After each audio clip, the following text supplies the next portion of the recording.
Pernahkah kalian membayangkan tersesat selama 3 hari di dalam hutan dengan perbekalan yang sangat minim? Itulah yang dialami oleh Yuli, seorang pendaki yang mengalami pengalaman paling pahit dan sekaligus menjadikan pendakian terakhirnya di Gunung Masurai. Akhirnya, saya yakin ini jalannya benar ini. Coba deh saya ngikutin. Siapa tuh ini adalah petunjuk gitu kan. Oke. Saya ngikutin suara itu. Ternyata memang benar salah jalannya. Dari jam 2, jam 3, jam 4, jam 5 saya dibawa ke sungai. Ke sungai? Iya, tebing sungai. Selama 3 hari itu, ia menghadapi berbagai kejadian yang sulit diterima oleh akal. Namun, yang paling mengherankan, ia menemukan sebuah perkampungan terpencil di tengah hutan yang konon hanya dihuni oleh 3 kepala keluarga. Anak mahasiswa aja 3 orang, anak UIN Jambi itu juga hilang. Terus ada lagi yang itu kesasar juga, sama kayak gini, diganggu-gangguin. Oh iya benar, pantesan kata saya ini orangnya nampak banget gitu, jelas banget gitu.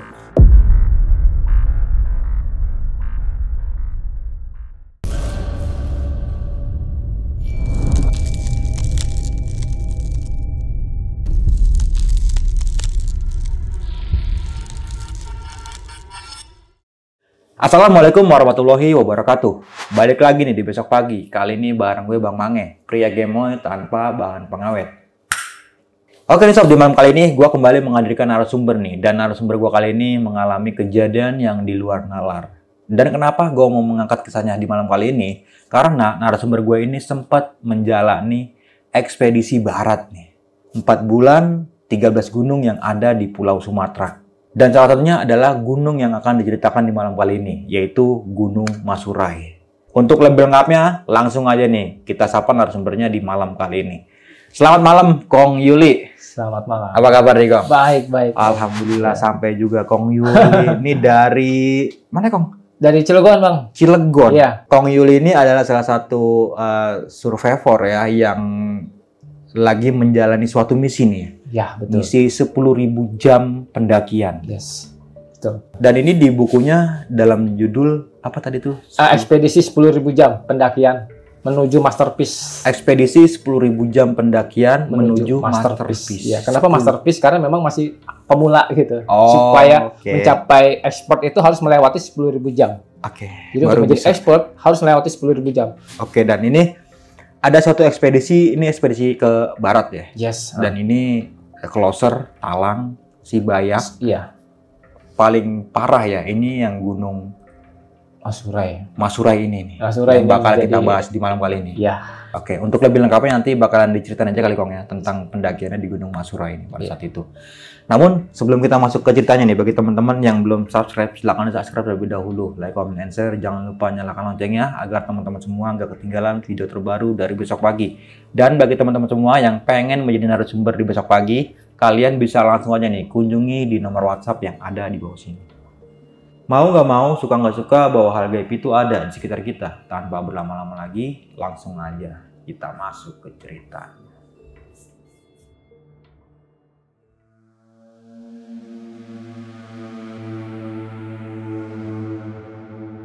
Urukannya jika tidak siap. Itu awal mula ceritanya seperti apa nih Om? Saya penasaran nih sama ceritanya. Oke, baik, terima kasih. Hari ini saya bangga bisa hadir di sini. Perkenalkan, nama saya Yuli Kong. Saya seorang ekspeditor disebutnya, bukan pendaki gunung lah. Kayaknya seneng jalan-jalan aja gitu. Nah, kebetulan dalam misi naik gunung penulisan buku. Oke. Ekspedisi sambil tulis buku. Yes. Jadi bukunya itu yang saya tulis adalah ekspedisi 10.000 jam menuju masterpiece. Iya. Terus gimana tuh? Jadi awalnya udah di rumah tuh biasa seremoni lah. Itu yang nyambut tuh banyak banget. Sampai Pak Dewan, Pak Wali Kota, ngelepas lah pokoknya. Selamat pokoknya. Sampai pers itu banyak, wartawan semua sudah, pokoknya support lah. Semua dikasih akomodasi gratis, perjalanan, transportasi, sesemangat tuh. Gas pokoknya pakai motor tuh. Terus gas, terus dari Lampung ke Bengkulu, Tapan. Dari Tapan saya tadinya rencana pengen ke Tapak Tuan. Tapi saya geser dulu lah. Ada rencana teman mau jemput. Kebetulan juga memang Jambi adalah tujuan pertama saya. Ada beberapa item yang saya daki adalah Gunung Kunyit, Danau Kaco, Kerinci, dan Masurai. Nah ini menarik nih Gunung Kunyit nih. Jadi ketika Gunung Kunyit itu saya tiba-tiba nih motor saya nih, saya kan nyari makan jam pagi nih, sarapan lah gitu. Saya cari kok nggak ketemu-temu, gitu ketemu. Nah tiba-tiba nih motor ini masuk sendiri gitu loh. Saya nggak tahu nih, kok tiba-tiba motornya masuk ke rumah yang nggak saya kenal gitu loh. Dan di situ saya bertemu dengan Ibu Jamri yang tidak saya kenal gitu. Ternyata dia bilang ini sudah panggilan dia gitu. Wah, ada apa nih kata saya kan. Nah awalnya saya di situ. Jadi suami istri ya punya profesi bisa nyembuhin, bisa nolongin, bisa ngobatin gitu. Begitu tanpa disadari, abang nanti rencana mau jadi ke Kunyit ya besok. Oh iya siap, saya merencana ke Gunung Kunyit gitu. Oh kalau ke Gunung Kunyit biasanya di ritual dulu, diresihin gitu kan. Nah ada seperti itu berarti? Iya, akhirnya saya di situ malam-malam dikumpulin semua warga datang Gunung Kunyit. Terus saya di ritual gitu loh. Di ritual dipanggil leluhurnya. Datanglah gitu. Datang Panglima Sakti kan, datang. Tiba-tiba saya ditanam tuh berlian. Berlian ditanam di sini. Jadi ditanam berlian. Wah, itu dinginnya minta ampun. Yang tadi suasana ini begitu saya ditanam tuh sekitar 5 menit. Ini sampai hipo. Kata saya. Jadi ditanam sampai keringetan. Kok dingin sekali, Bu? Dingin. Ini buat jaga-jaga gitu kan. Oh ya udah. Ini kamu simpen, nanti ketika sudah nyebrang ke pulau lagi itu hilang dengan sendirinya. Oh ya udah aman lah gitu. Ditanam tuh berlian tuh. Wah, dinginnya minta ampun. Udah selesai, ya sudahlah normal gitu. Nah, ketika saya naik Gunung Kunyit, ya normal, biasa lah ngeplog gitu. Aman lah gitu. Itu nggak ada kendala apa-apa. Normal lah. Situ kita Taman Para Dewa puncaknya. Keren pokoknya. Dan ini harus dipopulerkan juga. Nah, sudah selesai. Nah, selesai, Bu, saya izin pamit mau ke Masurai gitu, geser. Karena jadwal saya mau ke Masurai. Oh ya siap, hati-hati di jalan. Nah, tapi nanti kamu di perjalanan, nanti kamu ketemu kakek-kakek di pos 2, pos 1 dia cerita gitu. Jangan khawatir, nanti di gerbang itu sudah ngejemput seorang bidadari 2. Wih, yang bener Bu, kata saya. Ada bidadari, ada semangat kan? Saya nggak ada pikir gaspol aja gitu. Nah, setelah nyampe lah daerah Jangkat, Masurai, daerah Sungai Lalang, ke pos tuh. Saya akhirnya registrasi, biasa komunikasi ngobrol gitu. Dan disambut oleh penjaganya, bukan kepalanya gitu. Jadi hanya penjaga di kantor tersebut, Balai Taman Nasional Gunung Masurai yang berada di Sungai Lalang. Registrasi normal, 30.000 saya terima ini. Ini adalah pendaftaran pertama, pendaki pertama setelah dari tahun kemarin. Dari tahun 2022? Dan ini saya pertama. Wah, makanya saya pegang nih, saya amankan ini. Karena satu-satunya gitu. Disobek, saya bilang, oh, udahlah gitu. Saya tanggal 12 Juli saya berangkat. 12 Juni itu. Setelah itu berangkat normal.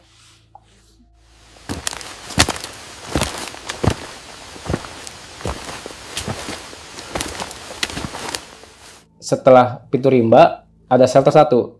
Nah, shelter 1, shelter 2, shelter 3 itu memang semua bagus, tempatnya sudah ada plangnya gitu. Udah clear lah, jelas lah. Ada penandanya. Ada penandanya, jelas, dan itu ada plangnya gitu. Dan itu semua jalurnya jalur resmi lah, jelas banget gitu. Jelas perjalanannya jelas. Hanya pada saat mau keempat ke puncak itu, nah tadi kita melewati Istana Lumut yang panjang sekali. Istana Lumut. Istana Lumut tuh di tulisannya 15 menit. Tapi faktanya 2 jam itu. 2 jam baru tembus itu. Iya, baru tembus nyampe jauh banget itu Istana Lumut itu. Wow, itu luar biasa. Nah, pas itu ya dari Istana Lumut ya normal, sudah selesai semua gitu. Kalau untuk jalur semua jelas, 1, 2, 3 tuh jelas semua terpampang. Jalurnya kelihatan jelas lah pokoknya. Sampai ke mau arah ke Danau Kumbang, Danau Mabuk itu jelas semua, kelihatan semua. Kita bisa ngelihat jalurnya mana tanjakan setan tuh kelihatan semua gitu loh. Nah, tiba-tiba ya udah jalur Istana Lumut, nah itu jauh sekali. Dan puncaknya juga memang tidak ada apa-apa gitu. Selesai. Nah, petaka tuh pas turun itu aja.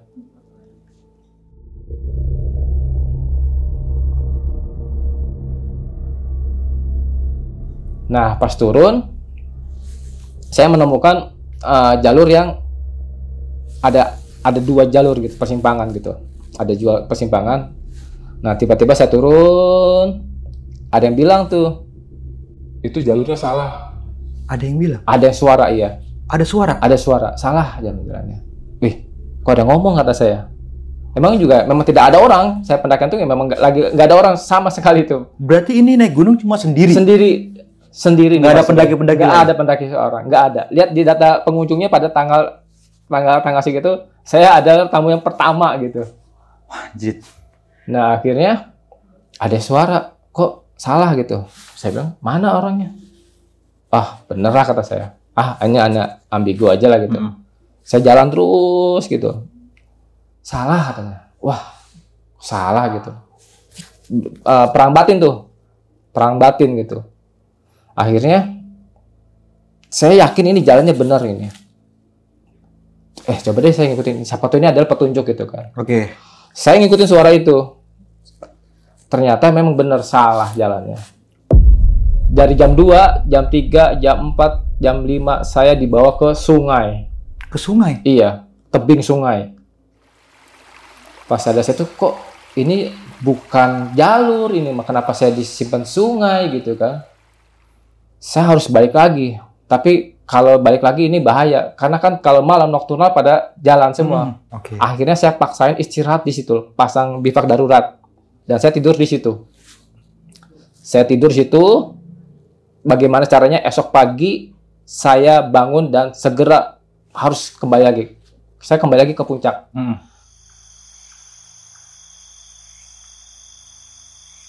Tidurlah situ. Yang penting nggak kehujanan, nggak kena angin. Udah. Oke. Suasana di malam hari pada saat itu gimana tuh, Kong? Suasana malam hari normal lah. Nggak ada apa-apa. Nggak ada apa-apa pada saat itu. Karena suara hanya dekat air, sungai. Oke.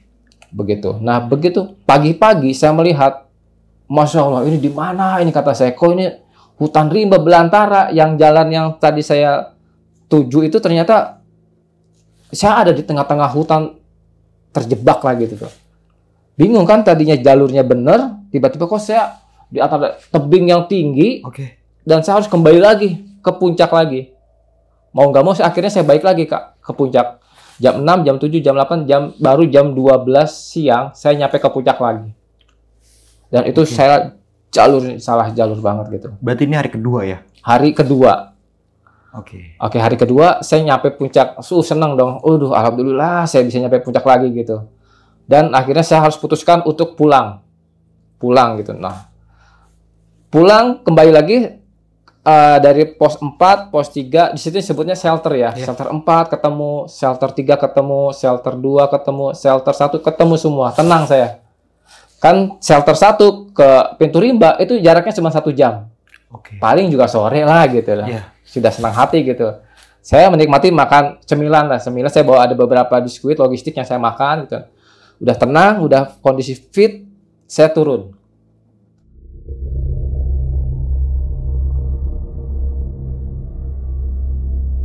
Ketika saya udah bergegas, berangkat, nah begitu tiba-tiba ada di belakang saya tadi menyampaikan lagi, itu bukannya itu jalannya gitu. Ada suara lagi? Ada lagi. Waduh, yang bener sih. Siapa nih kata saya ini? Saya masih bertanya-tanya nih, apakah ini saya halu?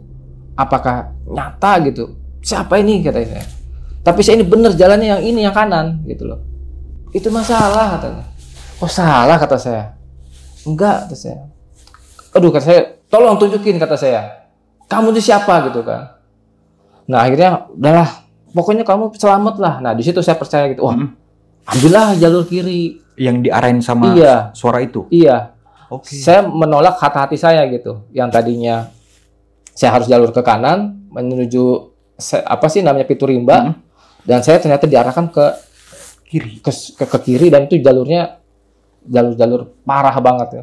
Jadi antara ini jalur nyata dan ini jalur bunian lah, jalur kayak maksudnya kayak makhluknya dia gitu, rumahnya dia. Kok kenapa saya masih positive thinking lah. Saya masih positive thinking dengan perbekalan yang seadanya, dengan ini bisa lah buat 1 hari lagi lah, masih bisa nyampe lah.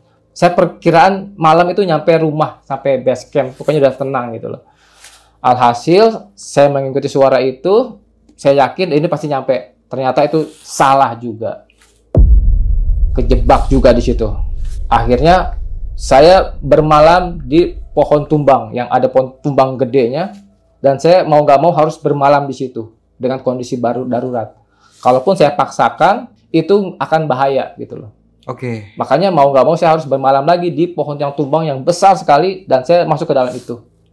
Ada celah di pohon itu? Ada celah pohon tumbang yang besar lah dan saya masuk ke dalam pohon itu. Oke. Tiba-tiba ya hujan. Hujan deras, hujan. Untung ya aman lah. Nah, kebetulan ini ada pohon yang tumbang. Pas di tumbang di sini, nah kita di sininya nih. Nah, malam harinya baru tuh kumbang lagi nyari mangsa tuh. Saya ngeliat dari atas tuh, wah gede banget kata saya. Macan kumbang? Macan kumbang hitam. Wah itu suara aumannya itu bener-bener lagi mencari mangsa lah gitu. Saya berdoa semoga-mogahan saya selamat gitu kan. Saya berdoa ini bukan halusinasi. Apakah ini saya berpikir terus logis gitu kan. Nah suatu ketika ya udah malam itu larut malam jam 10. Saya nenangin diri, bakar-bakar, barulah nongol tuh orang itu. Kamu ganggu saya terus, kamu maunya apa? Gitu kan. Hitam, gede. Oke lah, itu. Udah itu, pokoknya kamu jangan ganggu saya lagi, saya mau selesaikan, saya mau pulang. Oke, udah itu udah nggak ganggu udah. Saya mau niat pagi-pagi, saya harus kembali ke pulang gitu lah. Nah setelah itu, saya pagi-pagi udah selesai ya, udah tenang, saya udah istirahat. Pagi-pagi saya bangun dan harusnya saya kembali lagi ke shelter 1. Iya. Ini berarti di hari ketiga ya? Hari ketiga. Oke. Harusnya saya pagi-pagi saya ke shelter 1. Tapi punya inisiatif saya mengambil kompas, potong kompas. Tembak aja lurus lah langsung gitu. Kan udah deket tuh, saya udah di ketinggian 2200 dari 2900, udah deket nah.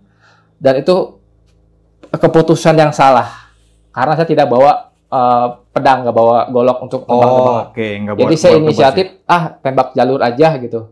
Nanti langsung ketemu, langsung ke kampung, ke apa namanya Sungai Lalang. Akhirnya saya tebang, nggak berhasil. Sedapatnya aja dan saya masuk ke hutan duri-duri itu. Saya kejebak di situ selama 2 jam. Jadi mau nggak mau saya maju salah, mundur salah dan saya harus konyolnya saya terabas itu. Akhirnya udah kecakar-cakar semua, udahlah saya mau pastikan ini harus nyampe ke rumah. Saya melewati hutan-hutan duri itu semua, saya paksain terus sampai seharian, akhirnya saya tenang, ketemu kampung warga yang mengelola kopi. Oke. Gitu. Nah saya tanya, Pak maaf Pak, boleh minta air minum gitu kan? Boleh kasih, ya, ada minum lah. Itu nggak banyak penduduknya, cuma 3 rumah doang. Dan itu ada masih di lereng gunung. Pak, kalau kayak gitu, kalau saya turun ke bawah, berapa jam lagi, Pak? Wah, masih jauh. Bisa jadi 4 jam. Itu pun pakai motor, gitu kan. Wah, akhirnya, boleh nggak sih, Pak? Saya bermalam di sini, Pak. Gitu. Nggak boleh, katanya. Oh, ya udah deh. Saya kembali lagi ke rumah yang sebelahnya. Oke. Saya ketok-ketok lagi. Pak, permisi, Pak. Gitu kan. Nah, begitu dia buka, dia marah langsung. Marah. Itu ada siapa yang ikut kamu katanya? Itu orang ikut-ikut makhluk itu katanya. Wah masih ada lagi ternyata. Akhirnya udahlah kata saya, kamu jangan ganggu, please kata saya, kamu pergi deh dari sini. Warga aja sampai nggak mau gitu kan. Pak boleh nggak sih Pak saya di bawah aja Pak, walaupun saya nggak dapat di rumahnya, saya tinggal di halaman aja. Tidak bisa, kamu orang asing gitu pokoknya. Kamu tidak kenal. Ini Pak saya, ini identitas saya Pak, ini KTP saya gitu. Jadi akhirnya tidak mengizinkan juga. Dan rumah kedua itu? Di rumah kedua. Rumah satu lagi nih, terakhir nih saya ketok-ketok lagi. Mudah-mudahan dikasih lah. Tetap semuanya nolak semua. Nah dengan alasan ada yang ikut gitu. Ada yang ikut. Pak ini udah malam Pak, saya bilang. Tolonglah Pak gitu. Jam 8 saya harus turun jam 8 malam tuh. Mau nggak mau ya udah akhirnya saya memutuskan diri untuk turun. Udahlah nggak apa-apa, sampai dini hari pun nggak apa-apa.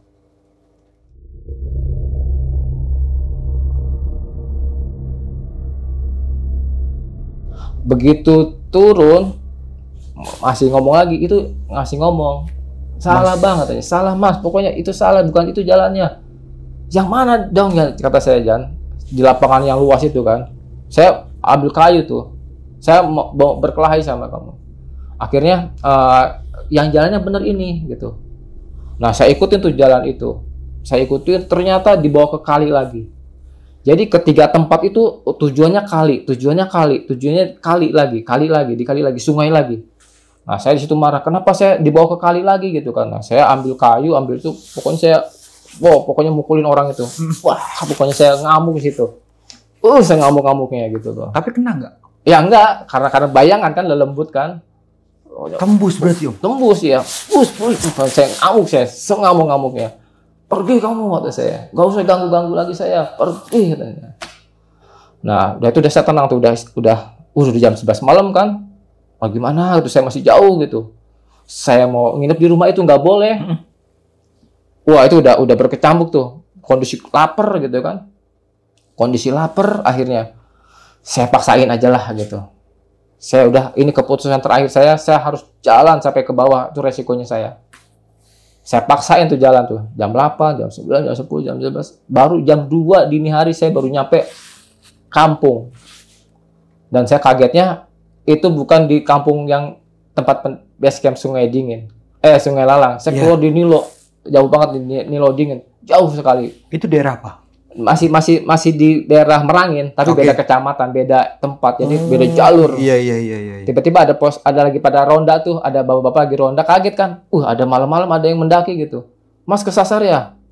Iya Pak, ini saya dari Sungai Lalang. Wah, ini jauh sekali Pak, jauh. Gak, istirahat aja sini Pak. Gak mau Pak, saya pengen harus kembali ke shelter itu. Saya mau pulang ke tempat ini. Bagaimana caranya lah gitu. Saya udah kondisi itulah ngedrop gitu. Akhirnya ada warga yang ya siap nanti kami antarkan lah. Akhirnya pemuda itu nganterin saya gitu. Cerita, "Mas, di sini mah banyak orang yang kesasar, Mas. Sebelum Mas aja udah banyak." Wah, pantesan. Ketemu ini ya, makhluk hitam ya? Iya, bener, Pak. Itu mah beneran katanya. Itu suka ganggu gitu kan. Oke. Ya udahlah, saya udah selesai, udah selamat, udah ketemu warga, udah senang tuh. Wah, udah berlinang lah pokoknya, udah seger lah. Akhirnya saya sampai ke base camp tuh dianterin sekitar 1 jam. Sampai 1 jam ke tempat base camp, baru ngetok-ngetok pintu, Assalamualaikum gitu kan. Nah, baru buka tuh si petugasnya yang penjaga itunya. Begitu ngebuka, tuh, "Mas, itu apa Mas itu, Mas? Masih ada yang ngikut, Mas." Aduh, langsung kayak takut gitu, sampai pingsan dia. Pingsan? Iya, pingsan. Penjaga tiket itu? Iya, penjaga tiket itu pingsan. Akhirnya, "Mas, itu ada yang ngikutin. Udah. Kamu pergi, udah pergi. Okay. Pergi, saya bilang. Saya mau istirahat, saya mau tenang." Akhirnya bangunin si Mas, saya lupa namanya itu apa gitu. Saya masih ada catatannya. Saya bangun terus baru paginya cerita, "Mas, itu kemarin malam tuh ada yang ngikutin Mas," katanya. Itu saya ngeliat gede banget hitam. "Tapi Mas diganggu ya?" Wah, bukan diganggu-ganggu lagi. Dari pertama turun sampai pulang saya digangguin terus sama dia itu.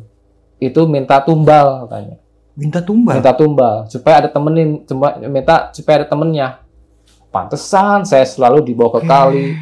Saya dibawa ke kali lagi, supaya apa? Supaya jatuh, supaya nyemplung, supaya hilang nyawa saya. Baru dia ditemenin gitu. Untungnya saya punya survivalnya kuat gitu. Jiwa itunya bertahan hidupnya kuat gitu. Kok ini dikerjain tuh nggak nyerah-nyerah gitu ya? terus aja. Mas, sebelumnya yang anak mahasiswa aja 3 orang, anak UIN Jambi itu juga hilang. Terus ada lagi yang itu kesasar juga, sama kayak gini, diganggu-gangguin gitu. Oh iya benar, pantesan kata saya, ini orangnya sok nampak banget gitu, jelas banget gitu, sok ngajarin, sok guruin gitu. Saya percaya aja gitu. Ternyata itu dibawa ke alam yang aneh gitu kata saya. Nah di situ saya direhat, saya bawa ke rumah sakit, di klinik sampingnya ada klinik. Saya minta di opnam lah. Di situ saya 3 hari saya nggak bisa kemana-mana. Bangun infus di klinik itu. Oke. Akhirnya saya itu Mas Harif cover saya di situ selama 6 hari itu. Wah itu nasi aja nggak masuk. 6 hari itu saya nggak masuk makan tuh nggak masuk. Perjalanan saya di Masura itulah berkesannya situ. Berkesan banget sampai sekarang. Berkesan banget sampai sekarang itu. Oke, Kong Yuli, ini kan pendakian yang mungkin agak terkesan nekat mungkin ya. Iya. Ini naik gunung sendiri. Iya. Itu memang yang baru tahu di base camp ini kan sempat ada omongan dari pihak base camp ya. Iya. Pihak registrasi lah. Iya. Dari tahun 2000 Kong Yuli baru pertama kali Iya, yang isi buku yang tamu isi buku tamu itu. Pertama, iya. Berarti hampir berapa tahun itu kosong kagak ada Ya, pendakian kok? setahun lah, 2002 ke 2023 itu. Hampir setahun. Iya. Tidak ada yang registrasi Iya. ngisi buku tamu. Iya. Berarti memang ini gunung tidak ada yang menaiki ya? Iya. Dari jalur resmi mungkin ya? Itu dari resmi, dari taman, dari balai. Ya. Dari balai ya? Ini Iya. berarti memang tidak ada tamu sama sekali? Iya, tidak ada tamu sama sekali. Ya. Kong yang pertama? Iya. Nah, sempet nggak kepikiran bahwa, wah, gue yang pertama nih, hampir setahun gunung mungkin sepi, nggak ada pergerakan. Gue bisa nggak naik ke atas? Sempet kepikiran kayak gitu nggak nih, Kong? Iya, ya saya suka optimis gitu. Pasti nyampe gitu kan. Tapi nggak tahu kejadian di belakangnya seperti apa, saya selalu optimis gitu.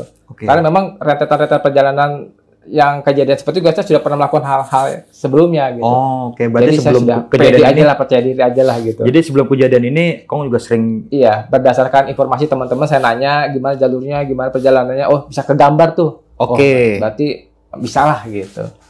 Oke, kan ini kan ada sempet termasuk cepat juga, Kong ya. Ini jalan dari pagi sampai atas itu jam 2 ya. Iya, Udah sampai puncak tuh Om jam udah 2. sampai puncak. Harusnya sore. Harusnya sore. Nah, sebelum berangkat dari pihak balai ini sempat ada nerangin sesuatu nggak tentang gunung ini, Om? Sudah, ya ada dokumentasinya, kita foto bersama, kemudian ngobrol-ngobrol. Karena memang itu hanya penjaga yang bukan memang di bidangnya untuk menangani gunung. Oke. Jadi itu hanya ditugaskan, kamu tunggu gudang ini, kamu tunggu kantor ini. Iya. Dia tugasnya nyapu-nyapu, bersih-bersih gitu. Oke, kalau ada yang naik, isi catat buku Iya, itu. kalau yang naik, catat, tinggal diisi, saya kasih ini doang tuh. Itu Oke, doang. kasih ini aja. Iya, berarti. dikasih tinggal ini. Dari segi treknya atau mungkin pepohonannya, rimbun atau tidaknya, tekstur gunungnya seperti apa Iya. itu nggak dijelasin berarti sama orang itu. Iya, nggak Memang dijelasin. bukan Iya, bukan. di bidangnya berarti Iya, ya. nggak di briefing, nggak. Pokoknya udah shortcut aja, nyampe paling juga sore atau siang udah gitu doang. Oke. Gitu. Nah, normal perjalanan itu gunung itu berapa hari, Om? Normalnya kalau pulang pergi ya 7 sampai 8 jam puncak. Oke. Dengan ketinggian Dengan tingginya 2900 ya, 16 Gunung mdpl. Masurai. Masurai. Ini saya juga baru dengar nih Gunung Masurai ini. Ternyata Masurai. memang ada ya. Dan ternyata gunung ini memang memiliki arti yang cukup keren ya. Iya, Masurai. Masurai Emas yang terurai. terurai. Iya. Oh. Tapi ada emasnya Om di atas. Ya itu penasaran juga, mudah-mudahan saya dapat emas gitu kan. Iya. Ternyata yang nggak dapat emas. Nah, ini kan ada momen di mana sempat ngelewatin yang tadi bilang ya, Istana Lumut nih. Iya. Nah, itu bisa digambarin sedikit nggak sih Om? Istana Lumut itu seperti apa? Istana Lumut itu ya, jadi sepanjang jalur kita melihat banyak lumut-lumut, jalurnya itu memang lumut gitu. Oke. Banyak lumut gitu. Iya, iya, iya. Karena saking lembabnya di Gunung Masurai itu, Matahari nggak masuk berarti? nggak tembus ya. Nggak tembus? Nggak tembus. Selama 6 hari juga, saya di sana juga matahari itu nggak masuk. Sebentar, paling jam 8, jam 9, udah tuh mendung lagi. Oke. Masurai itu lembab. Makanya banyak tumbuh-tumbuhan Iya, seperti itu Om, ya? betul. Istana Lumut. Istana Lumut itu berapa jam Om? Di tulisannya kan 15 menit. Ya. Paling juga 1 jam lah. Saya coba sampai 2 jam ternyata. Jauh ternyata. Karena jauh. Jauh banget itu untuk menuju puncaknya. Dan puncaknya juga nggak ada apa-apa. Puncaknya hanya pohon-pohon aja sama tugu udah gitu Oke. aja. Tapi terbuka nggak? Apa Nggak terbuka. Tertutup berarti? Tertutup iya. Masurai itu tertutup. Nggak ada bisa ngeliat pemandangan yang lain. Udah hanya pohon-pohonan saja. Cuma ada pelangnya. Ada pelangnya. Plakat ya gitu, puncak gitu ya. Iya berarti ya? betul. Udah hanya Kan pelang aja udah. Puncak, ketinggian sekian-sekian Iya gitu ya. betul. Nah, dari segi treknya nih Om, dari bawah ke atas itu jelas nggak Om? Jelas. Untuk treknya? Jelas. Saya juga kenapa saya bisa menyasar tuh jadi bertanya-tanya juga gitu. Ya mungkin udah jalannya lah gitu. Dan hebatnya lagi itu banyak jebakan Batman-nya gitu. Jebakan Tali-tali semua, tali itu. Oke, tali-tali buat Pohon-pohon. penanda gitu. Ternyata itu memang jalur-jalur yang mereka rintis. Jadi mereka tersesat mungkin atau salah balik lagi gitu. Terus Ditandain sampai gitu ya. tali. Jadi orang juga pasti ikutin itu jalur itu.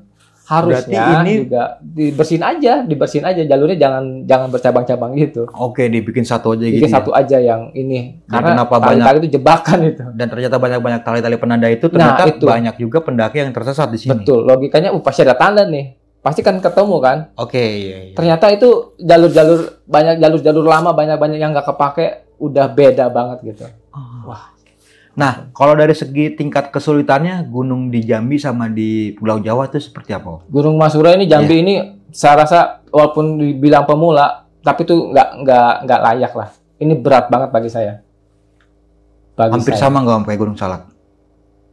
Hampir sama lah. Hampir sama. Hampir sama. Kalau Salak kan dia ekstrim ya tanjakannya. Kalau ini jalurnya itu yang paling berat gitu. Oke, dari segi akar-akar tanah merah iya, berarti. Betul. Istana Lumut itu, waduh ngeprank lah pokoknya. Lama banget Istana Lumut itu, jauh.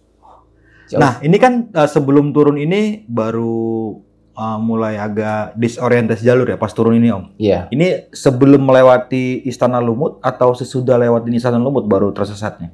Setelah puncak, Iya. turun. Nah, setelah puncak itu pas mau turun itu udah ngeblank tuh. Udah ada yang bisikan bisik gitu iya. Nah, di depan itu jalurnya seperti apa? Ada 2 percabangan? Ya betul, jadi melebar panjang gitu. Jadi ada cabangan banyak gitu. Oke. Jadi saya udah ngikutin jalur ini yang kanan sebenarnya jalan jalur awalnya. Jalur kanan. Kenapa saya ambil jalur kanan? Karena ini adalah di pinggiran tebing danau. Danau Kumbang itu adanya di pinggir. Oh, oke. Nggak mungkin danau tiba-tiba ada di pindah sini. Makanya saya logikanya ke situ. Ambil yang kanan, ambil kanan gitu. Tiba-tiba dia tadi diganggu lagi. Awal mulanya di sini. Situ, iya. Diberisikin ke kiri. Begitu? Iya, ke kiri. Ngomongnya ke kiri. Ke kiri. Iya. Ya, jalur yang kanan ini salah gitu. Yang benar ke kiri. Iya. Hati saya itu selalu benar. Ini kanan yang benar gitu. Karena saya masuk berlogika. Iya. Ada danau, Kumbang di pinggirnya kelihatan. Tinggal ngikutin aja gitu. Oke. Tapi ya tiba-tiba ya saya bisa kepengaruh sama omongan lembut itu ke kiri. Kalau dari segi suaranya seperti apa tuh? Laki-laki. Laki-laki. Iya. Sepanjang perjalanan itu dia selalu menunjukin ke kiri, iya, ke kiri. Ke kiri kata saya. Artinya bukan jalur itu, ambil yang ini kiri. Oke, kata saya. Ikutin lagi. Ternyata memang itu tujuannya untuk buat nyasar. Oke. Buat nyasar supaya putus asa, drop, pingsan atau apalah gitu, minta nyawa lah gitu. Tapi saya dengan kuat hati masuk, bangkit lagi, ngedrop, bangkit lagi sampai darah penghabisan pokoknya. Gitu. Oke, mungkin dia berpikir ini bisa dikelabui sedikit langsung ini kali ya buat teman dia di sana mungkin ya, seperti betul, itu.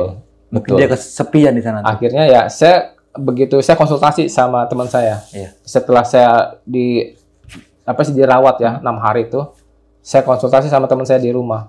Dia baca di Terawang. Begini, benar semua itu. Kamu gini.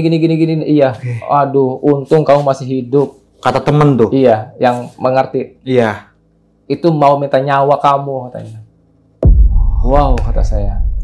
Tapi Tuhan masih melindungi kamu. Keren. Masih kuat bertahan hidup. Nggak tahu kalau orang lain. Iya. Dibawa ke sungai, dicelupin situ supaya lengah, supaya jatuh, dibawa lagi. Supaya lengah, bagaimana caranya? Yang penting buat ada teman dia lah, yang penting meninggal lah gitu lah ya. Iya, biar ada temannya itu.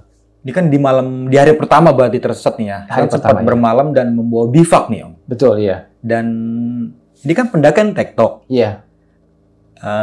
Mohon maaf nih, Kong. Banyak pendaki sekarang kan yang tektok tidak bawa apa-apa. Iya, betul.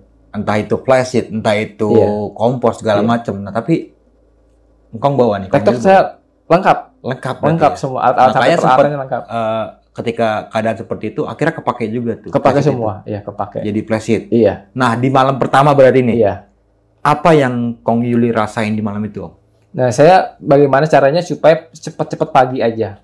Oke. Saya tidur dengan nyenyak, bagaimana caranya, dan saya pagi-pagi sekali saya harus kembali ke puncak lagi. Oke, niatnya dari puncak biar buat terobos jalur awal lagi seperti itu ya. Begitu saya subuh-subuh pagi udah ngelihat, saya bangun, saya lihat kanan kiri, ya Allah, ini di mana ini, kata saya.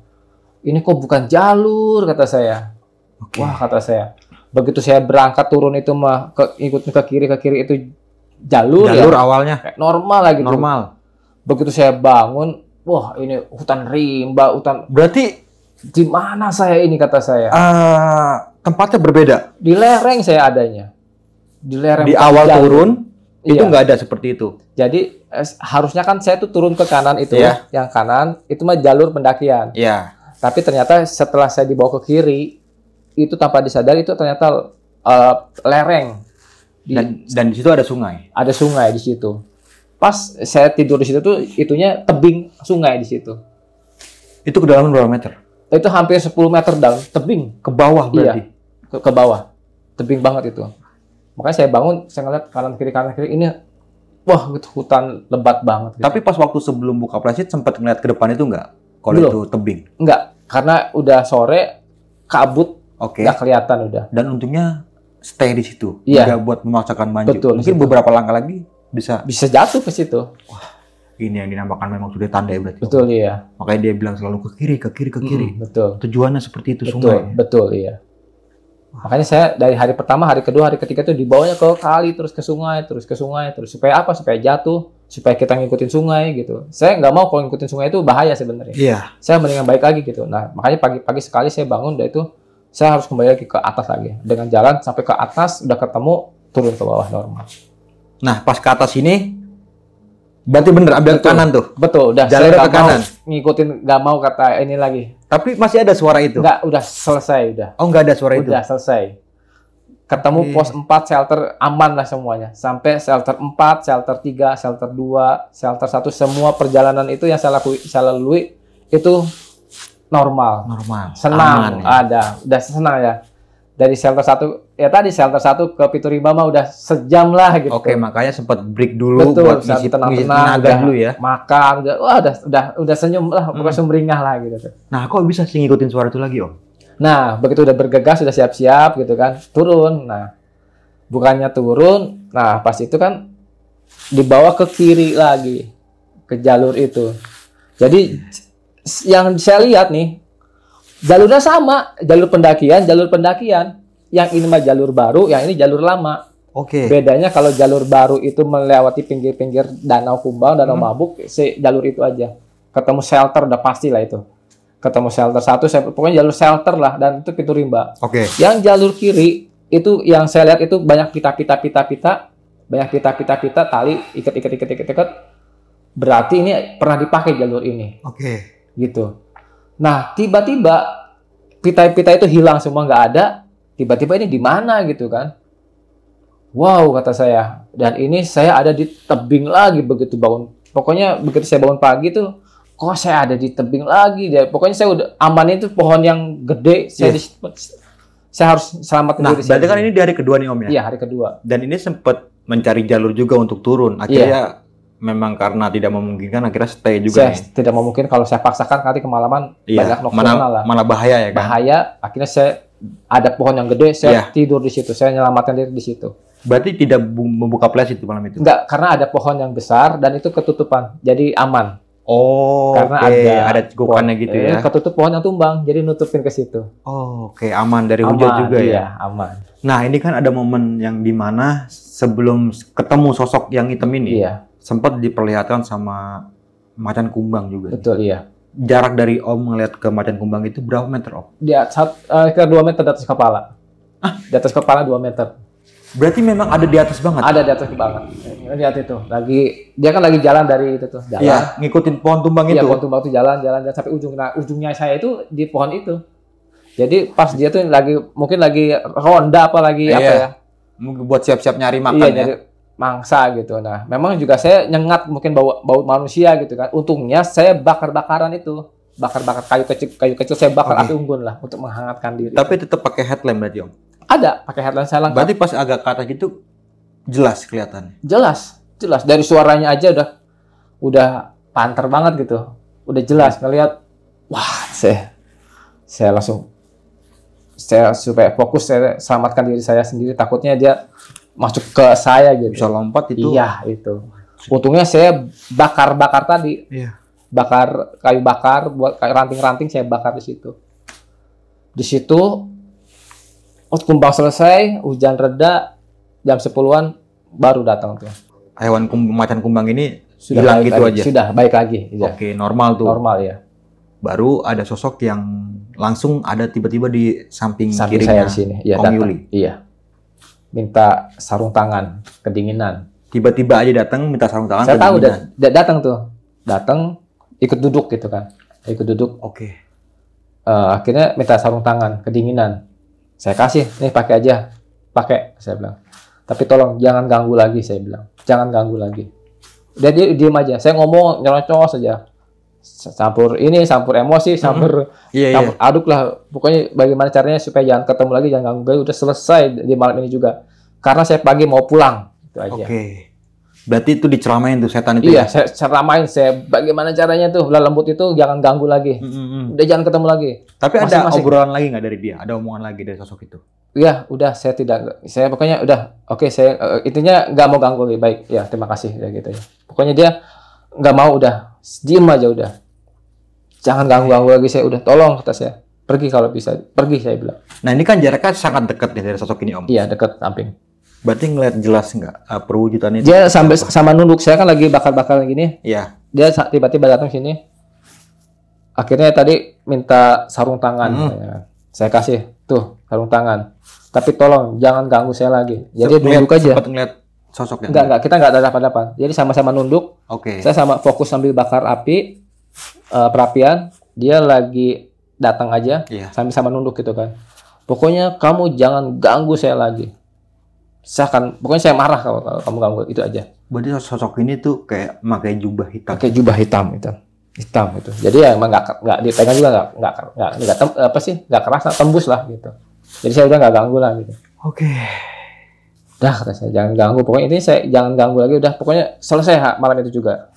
Gitu. Akhirnya bisa tidur juga tuh. Ya, udah. Itu hilangnya sosok itu kayak gimana Om? Dia hilang dengan sendirinya. Dengan sendirinya langsung memudar gitu loh. Langsung pergi aja. Ya udah nggak ada nih kata saya. Udah. Saya bagaimana saya malam itu harus istirahat dengan total lah gitu. Udah tenang gitu kan.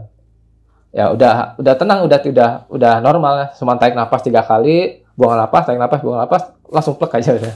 Tidur lagi tuh. Iya. Karena sudah saking kelelahannya Om ya. Nah, ini kan berarti di hari kedua. Hari kedua. Paginya hari ketiga. Hari ketiga. Dan sempat menemukan satu pemukiman yang cuma ada 5 rumah. 3 rumah, iya. 3 rumah 3 ya? rumah itu. 3 rumah ini, iya. Setiap rumah ingin dimintakan tolong. Betul. Cuma tidak dikasih. Betul, iya. Alasannya apa tuh? Nah, alasannya pertama, dia kan jauh ya dari pemukiman. Jadi petani kopi yang kerjanya ngumpulin kopi, dia jemur. Dan dia juga nggak pulang, dia tinggal di tengah-tengah gunung itulah, di kaki gunungnya, tapi masih jauh. Akhirnya, kenapa Bu? Saya boleh minta, ketika saya minta minum, ya dikasih tapi? Ya, kalau itu mah dikasih gitu kan. Nah, pas minta air panas, nggak ada, karena harus masak lah, harus ini, ya udah nggak usah repotin lah gitu. Nah, cuman pas terakhir itu, yang 2 itu suami istri, dia nolak lah gitu. Karena orang baru, orang nggak kenal gitu kan. Oh, takut. Iya, takut gitu Pak. Saya ini identitas saya, ini KTP saya tinggal di ini, saya jelasin. Saya lagi naik gunung, boleh nggak saya bermalam aja di sini gitu. Mohon maaf Pak, katanya. Kami, pokoknya intinya nggak boleh lah gitu. Kalau nggak saya tinggal di lantai aja Pak, di apa sih? Di teras lah. Di teras aja nggak apa-apa. Oh, nggak boleh katanya. Wah, dengan nada kesel itu kan. Kenapa 3 rumah ini nolak saya gitu. Padahal kan saya, ya baik-baik lah. Baru jadi pas yang saya kagetnya itu tuh warga yang rumah yang kedua itu bawa parang gitu tuh. Bawa parang mau mukul gitu tuh. Awas kamu katanya kalau ke sini lagi katanya. Jadi kamu nggak boleh ke sini gitu kan. Jadi antara ke saya iya, ke makhluk itu iya gitu. Berarti ada lagi. Mas ini ada yang ngikutin Mas katanya. Makanya ini mau saya pukul katanya. Mungkin mungkin pernah diganggu apa seperti apa gitu. Ya udahlah, saya udah tenanglah. Saya ya udah mau nggak mau karena paksain, saya mau nggak mau harus turun ke bawah aja. Akhirnya ketemulah pos. Ya? Pos itu, tapi dengan syarat ya tadi masih dibawa lagi, ke kali lagi gitu. Dan itu jauh. Nah, ini kan ada momen di mana sempat Kong Yuli ini sempat memukul ya. Iya. Pakai balok. Betul, iya. Sama sosok yang hitam ini. Iya, betul. Itu kena apa gimana Om? Nggak kena, cuman kan bayang-bayangannya doang. Tapi ada dia di depan. Ada. Kata saya konyol juga gitu. Saya marah-marah dengan bayangan kan. Percuma juga gitu. Ya udahlah. Udah saya tahan emosi saya gitu. Nah, pertanyaannya Om, pada saat itu halusinasi atau bukan? Itu enggak, saya sadar. Saya sadar, saya normal. Saya selama pendakian itu, perjalanan itu saya selalu tarik napas, tenang, fokus pikiran, benar ada. Nggak halu, nggak mimpi, nggak ini. Begitu dalam keadaan sadar seperti itu ya? Normatif, normal. Oke, dan tadi gue juga sempat ngobrol sebentar di depan karena Kong Yuli ini nggak percaya sama hal seperti itu. Iya. Kita berpikir logika ya. Betul. Tapi ini kejadiannya yang nggak masuk logika. Gimana tuh? Ya, gimana tuh Kong ya? Gimana Kong? Saya juga ya, baru ada gitu tuh, baru bisa ngalamin selama berpuluh-puluh tahun naik gunung ya, diganggu lelembut ini. Baru kali ini digangguin. Karena gunung yang sepi didaki itu akan lebih kuat auranya gitu daripada banyak pengunjungnya gitu. Ketimbang gunung gede Pangrango ya. Karena memang gunung yang nggak pernah didaki itu nyata gitu. Mereka itu aktif, bisa lebih kuat powerfulnya gitu. Oke, nah ini yang kejadian yang lebih gokil lagi pas turun sampai pos registrasi ya. Ini penjaganya sempat pingsan berarti. Sempat panik kan, mas. Wah, aduh sampai segini kan sampai lemes lah ya. Lemes. Kenapa? Itu mas, ngikutin mas katanya. Oh, yang dari sosok itu berarti. Masih aja kata saya. Udah pokoknya udah kita selamatin diri, udah tutup, pokoknya udah semua saya buang semua tuh. Sepatu semua saya lepasin semua di luar tuh. Baju semua saya ganti, mandi, udah saya istirahat. Nah, di situ baru tenang, baru ngobrol. Baru diceritain. Iya. Dia ngeliat sosok itu juga. Iya. Dan juga dijelasin memang sering menampakkan diri sosok itu. Betul. Oke, berarti pendaki ke sana itu sering ditampakin sama sosok sering itu. Ya. Mas Sura ini kan kurang familiar nih di telinga, mungkin di telinga pendaki Jawa lah, Pulau Jawa ya. Karena kan ini adanya di Jambi ya. Iya. Saya juga tadi sempat, sih emang ada gunung ini. Ternyata saya browsing ada, bener. Dan itu gunung tersepi mungkin ya. Iya. Dalam setahun terakhir baru Kong Yuli doang yang naik tuh. Iya, betul. Nah dari situ, dari kejadian itu banyak yang DM tuh. Ya pokoknya minta referensi.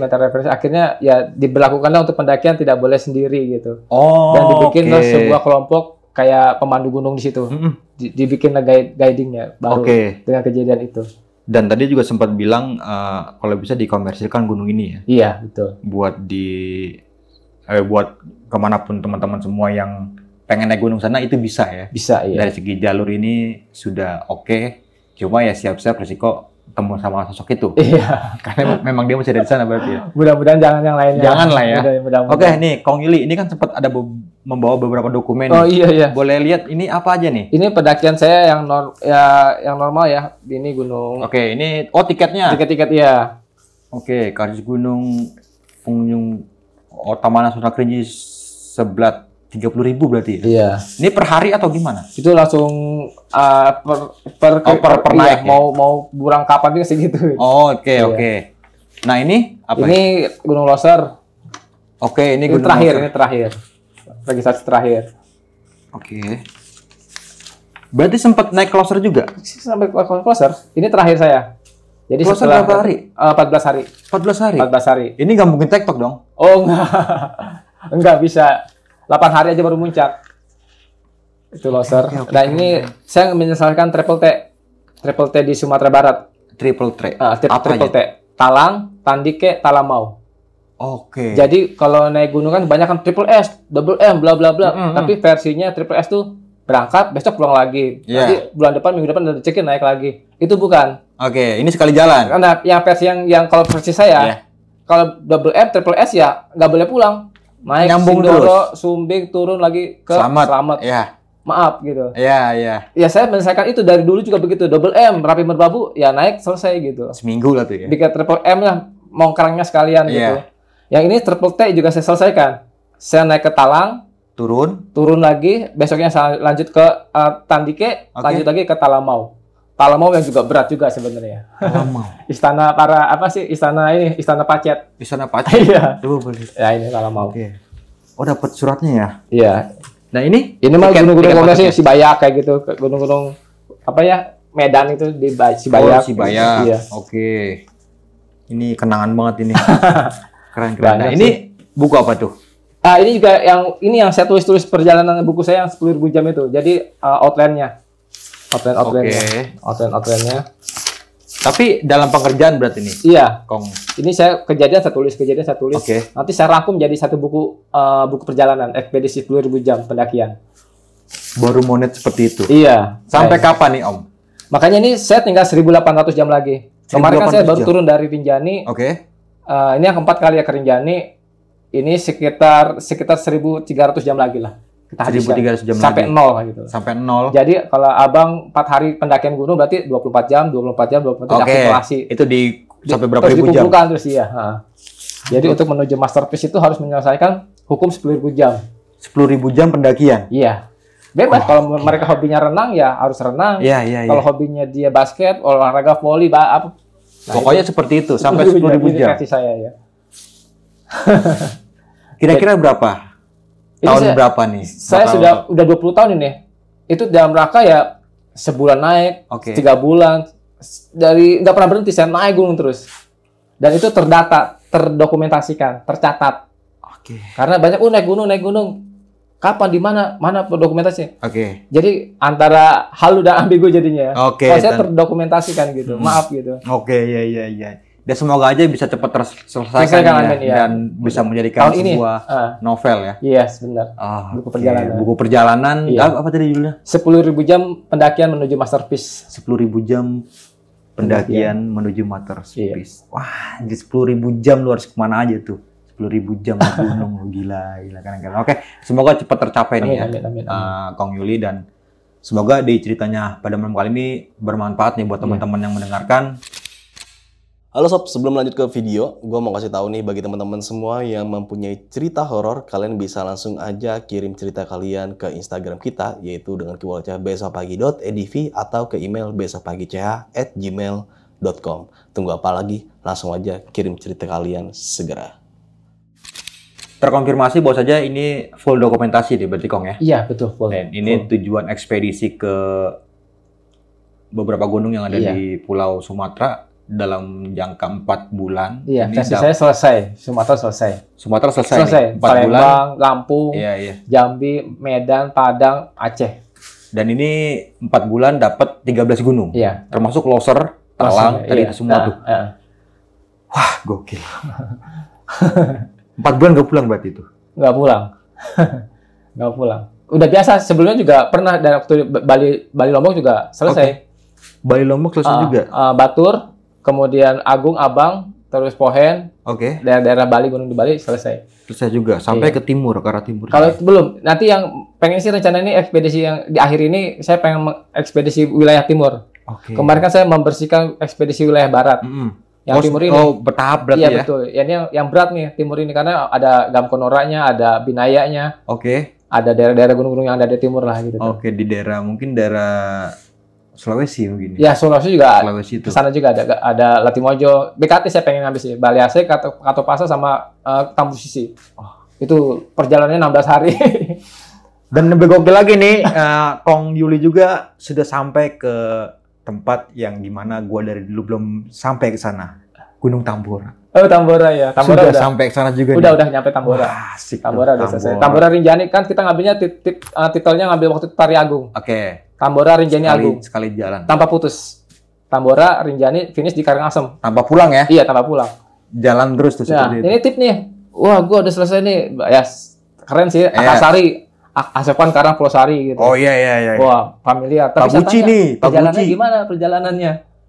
Besok berangkat, nanti minggu depan berangkat lagi. Nanti minggu depan ada rezeki, bulan depan. Masih belum. Itu bukan triple S namanya. Saya ini Paguci, Papandaya Cikure Guntur. Iya. Ada lagi terakhir di gunungnya satu lagi tuh. Sagara.